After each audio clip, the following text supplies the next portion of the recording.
చెప్పు Satish. Hi friends, మాది ఇక్కడ కోనపల్లం సత్యనారాయణ మండలం. నేను గత 3 years నుంచి నవంబర్ సార్ శ్రీనాథ డిఫెన్స్ అకాడమీలో ఉండేవాడిని. నాది ఫస్ట్ అటెంప్ట్ ఎగ్జామ్ క్వాలిఫై అయిపోయింది. సెకండ్ అటెంప్ట్ ఏంటంటే ఫస్ట్ అటెంప్ట్ ఎగ్జామ్ అయిపోయింది కదా, సెకండ్ అటెంప్ట్ ఎగ్జామ్ అయిపోద్దని నేను సార్ దగ్గర రాకుండా, సార్ చాలాసార్లు చేశారు రారా అవుతుంది నేను చెప్తాను అనేవారు. నేను రాకుండా నెగ్లెక్ట్ చేసి అలాగే సొంత ప్రయాణాలు తెలియ రాసిన ఎగ్జాము. ఇందులో నేను చూస్తాను ఏం లేదు.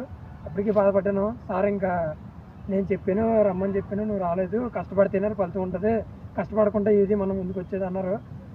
అలాగే ఈ సంవత్సరం ఇది వదిలేరు. అగ్ని వదలగానే ఒక్కరోజు కూడా మాట్లాడిన 3 నెలలు సార్ దగ్గర చెట్టు కింద కూర్చొని ఒక్కడికే చెప్పారు.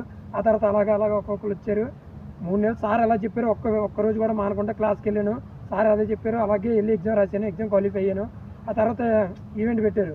ఈవెంట్ పెట్టిన తర్వాత రన్నింగ్ చేశాను, మెడికల్ అయ్యింది. మెరిట్ లిస్ట్ కోసం వెయిట్ చేసాము. అంటే ఈసారి మాత్రం చాలా లేట్ చేశారు. మెరిట్ లిస్ట్ మాత్రం చాలా భయపడేవాడిని. సార్ అనేవారు భయం పడకరా, నీది అయిపోద్ది, కష్టపడ్డా నువ్వు, దేవుడు చూస్తాను ఖచ్చితంగా అనేవాడు సారు. అలాగే ఈరోజు రిజల్ట్ రావడం జరిగింది. రిజల్ట్ నా పేరు ఉంది. నేను ఎంత ఆనందపడుతున్నానో నాకంటే సార్ చాలా ఆనందపడ్డారు. ఫస్ట్ ఆనందపడింది నా తల్లిదండ్రులు, తర్వాత సార్. అంటే ఏడుపు వచ్చి చెప్పుకోలేకపోతున్నాను సార్. Thank you sir.